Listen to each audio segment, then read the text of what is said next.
Hi, and welcome to the second in my series of videos on the Gospel of John. In this video, we're going to be asking the basic question, who actually wrote this book? This may seem obvious. We refer to it as the Gospel of John. It's right in the name. But that title isn't actually part of the book's original text. It's a label that was used later on in the 2nd century CE.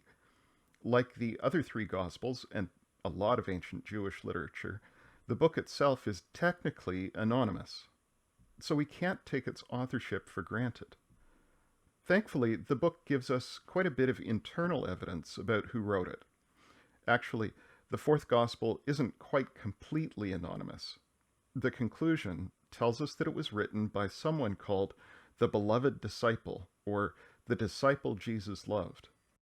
This disciple isn't actually named, but we can narrow down his identity pretty quickly. The beloved disciple appears at Jesus' farewell meal with his inner circle of disciples. He's clearly male, and among that core group, he's one of the disciples closest to Jesus. At the dinner, he appears to be leaning against Jesus, a sign of affection and devotion. But he's clearly not Peter, who also appears in the same scenes. This same beloved disciple is present in the Garden of Gethsemane, for Jesus' arrest. And he's also with Peter outside the high priest's house, while Jesus is being tried inside. As Jesus hangs dying, the beloved disciple is there, beside his mother. It's sometimes been suggested that this beloved disciple is just a symbol, a kind of narrative embodiment of perfect discipleship. But the conclusion of the book certainly treats him as a real person, whose eyewitness memory is the basis of the book's authority.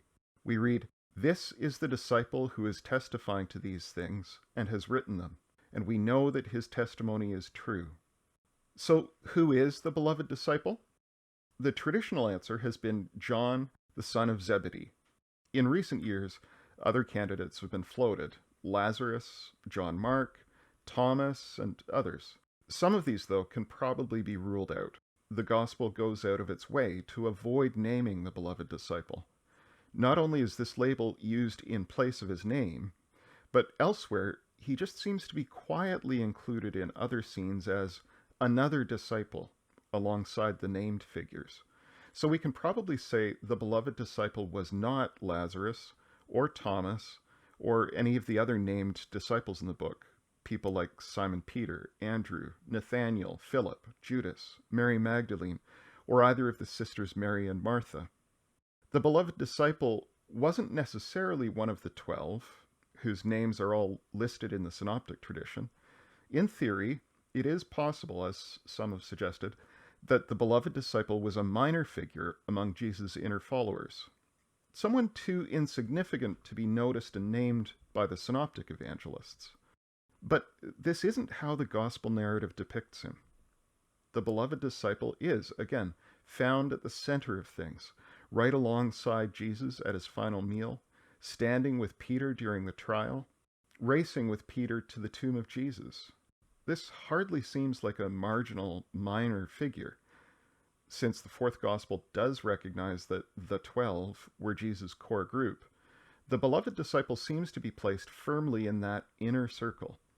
In fact, his frequent pairing with Peter reminds us of how Peter and the sons of Zebedee, James and John, often appear together in the synoptics as the three disciples closest to Jesus.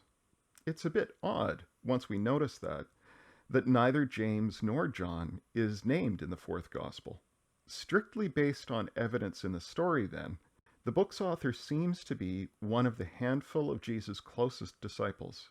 Seeing who fills those roles in the other Gospels, one of the sons of Zebedee would be a likely guess. Now, this may be who the book claims as its author, but is that claim to eyewitness authorship historically credible?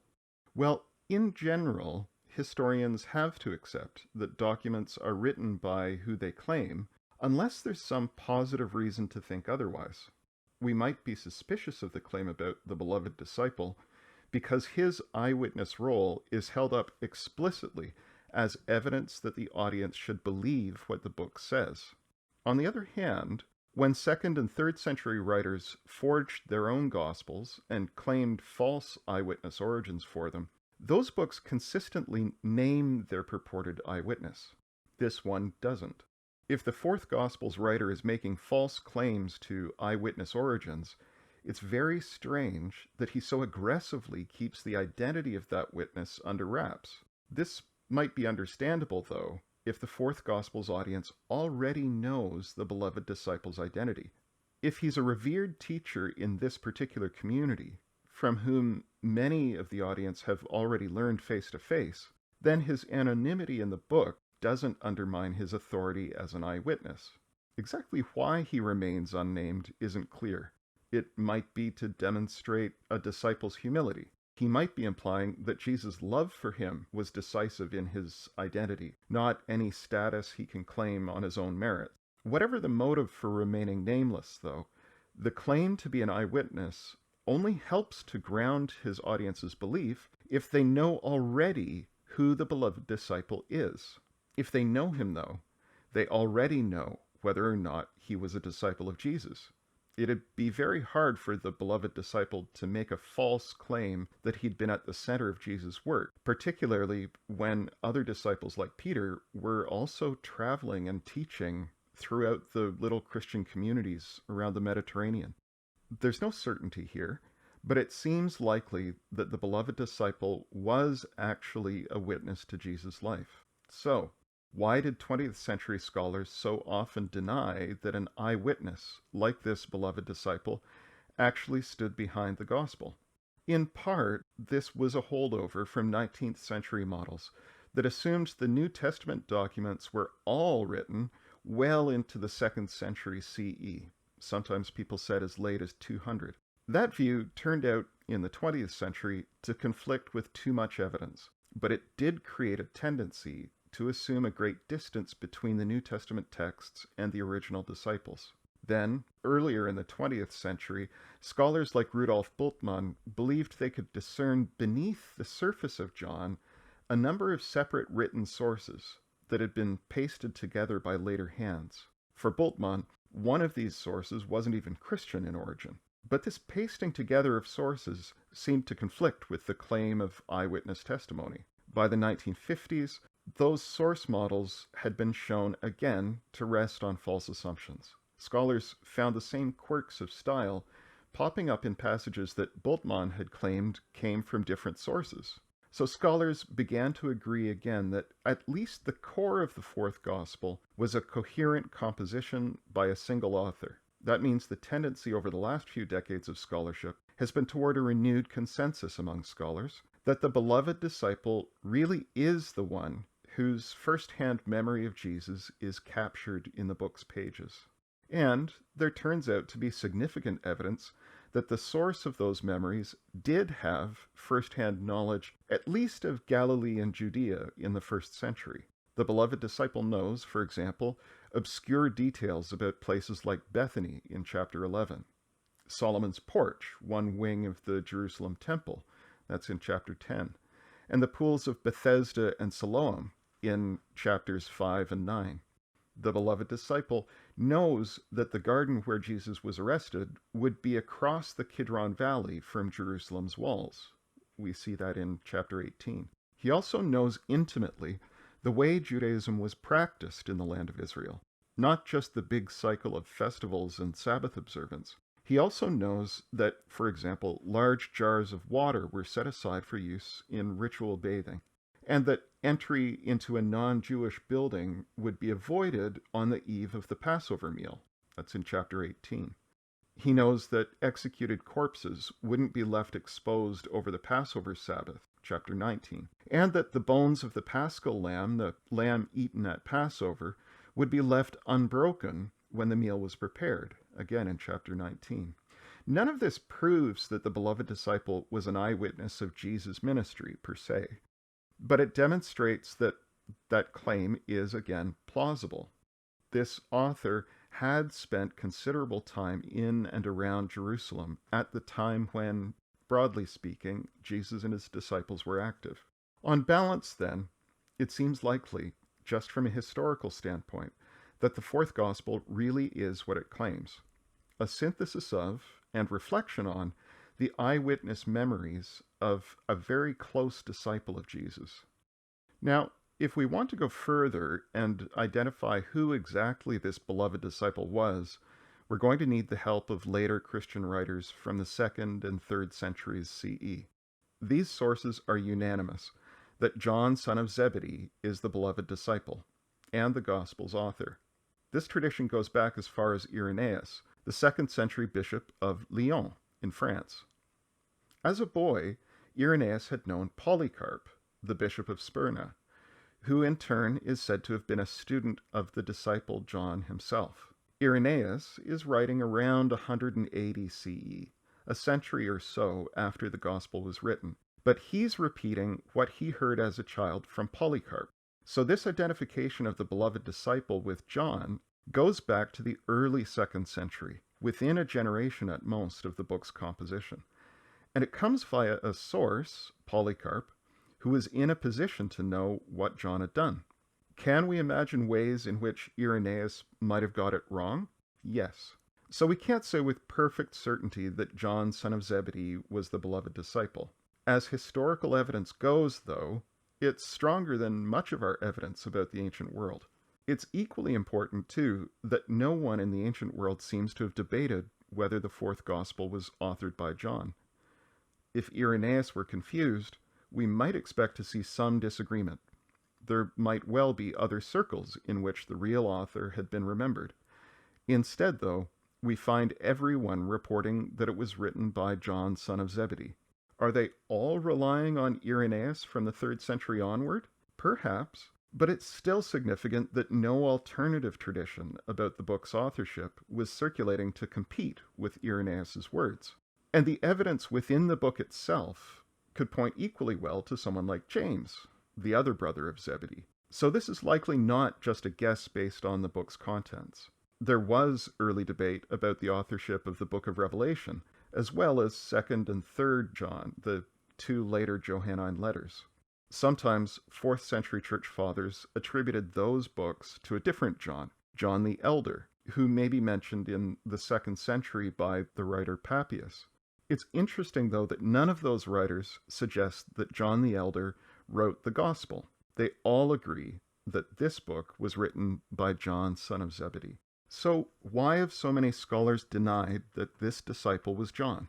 I don't generally like to write things off just as a symptom of scholarly bias, because we all have biases, and in the academy, we just have to look at the evidence. But there was definitely a lingering bias toward distancing John from the fourth gospel that was based on, again, the popularity of those 19th century source models and models of very late authorship of the New Testament. And Bultmann's source analysis in the early 20th century just seemed to reinforce and provide more of a basis for that general tendency. No surprise, then, that as those models have finally been put to rest, more scholars have allowed that John, son of Zebedee, really was the beloved disciple.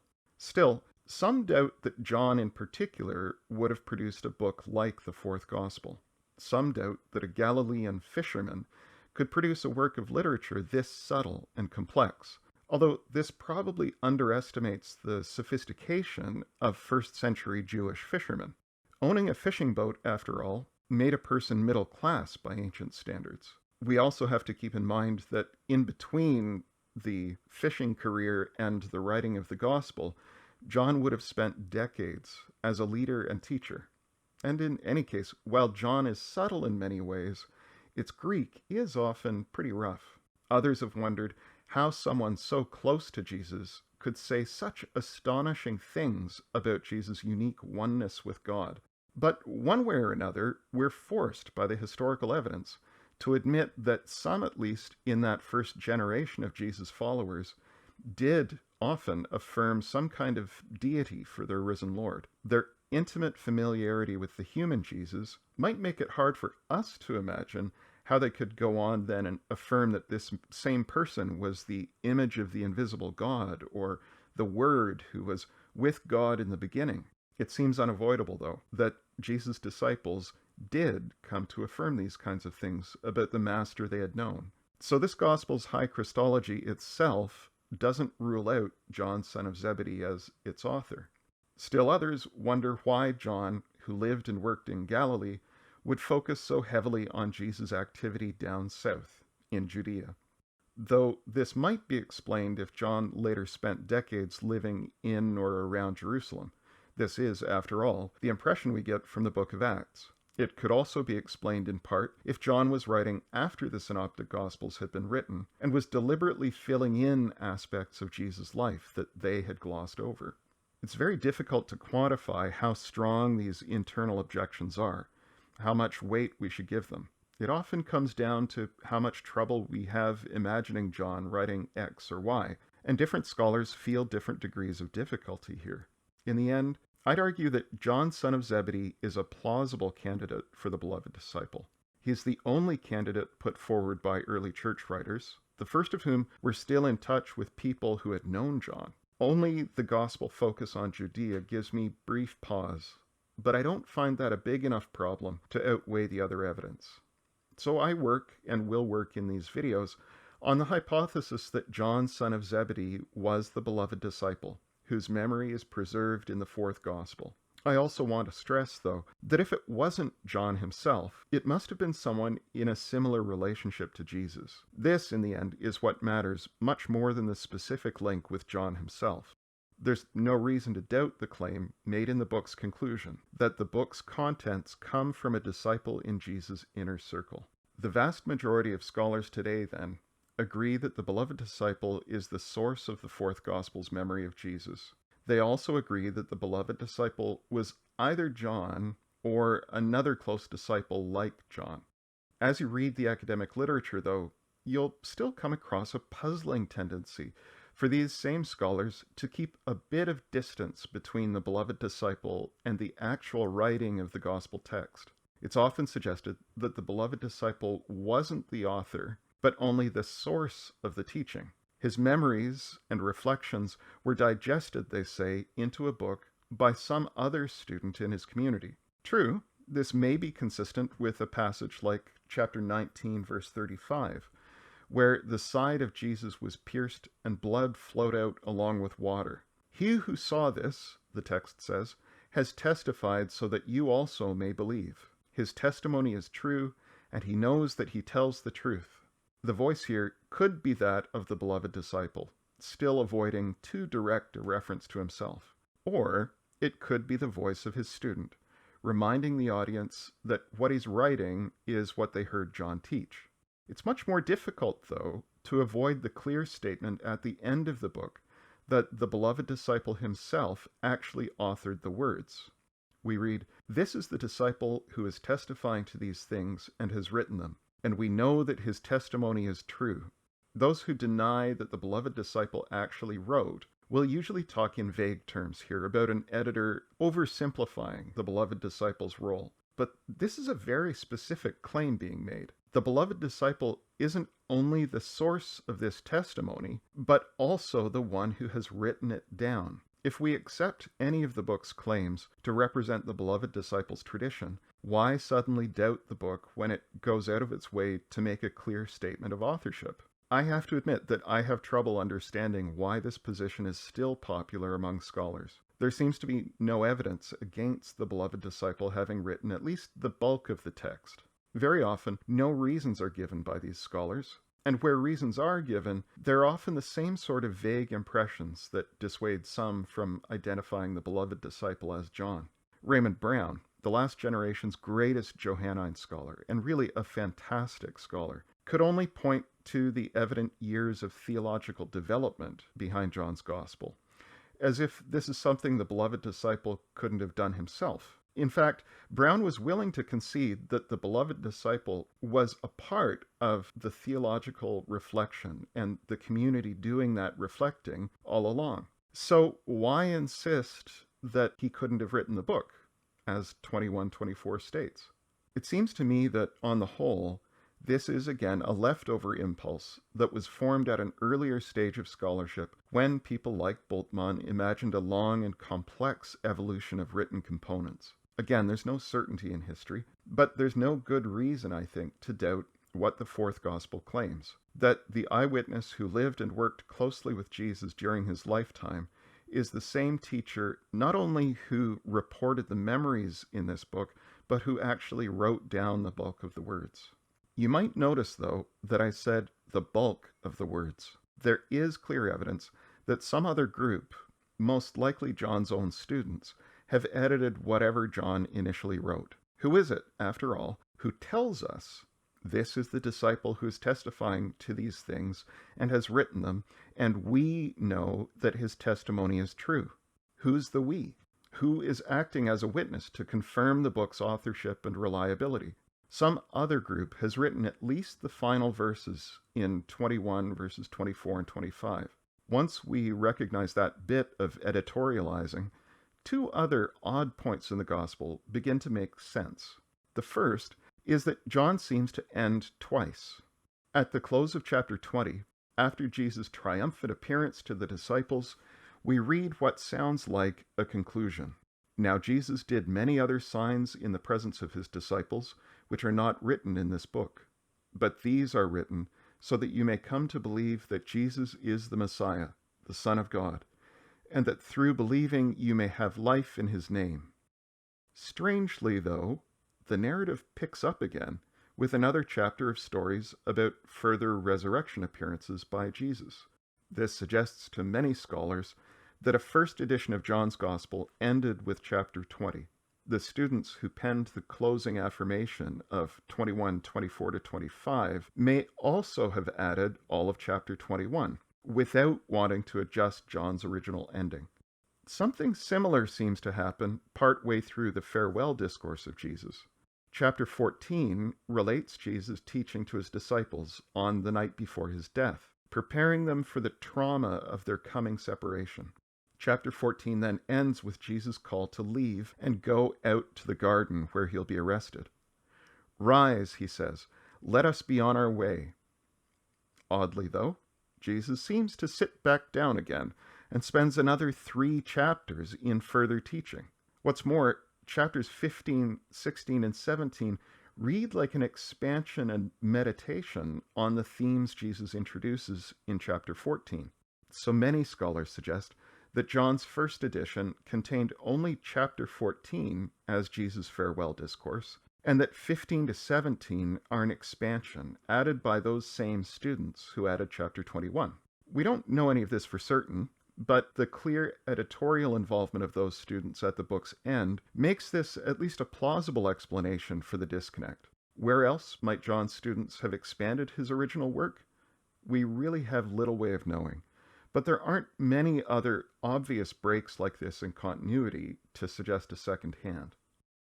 What does all of this editing mean for those of us concerned about the book's reliability? If what we're interested in is John's understanding of Jesus, I would say not much. The editors who wrote the second conclusion of 21, 24 to 25 have a clear reverence for the beloved disciple and his authority as their link to the human Jesus. If they're adding stories and sayings to John's account, it's likely their memory of John's own oral teaching, elements that John himself left out for whatever reason, but that they wanted to be remembered. So editorial additions by John's students don't necessarily take us further away from the real Jesus of history. We're most likely still dealing with John's teaching, recorded soon after his death. And once again, it's important to notice how the original transition points of 1431 and 20:30 to 31 were left in through the editorial process. This tells me that John's students were conservative in their handling of his original text.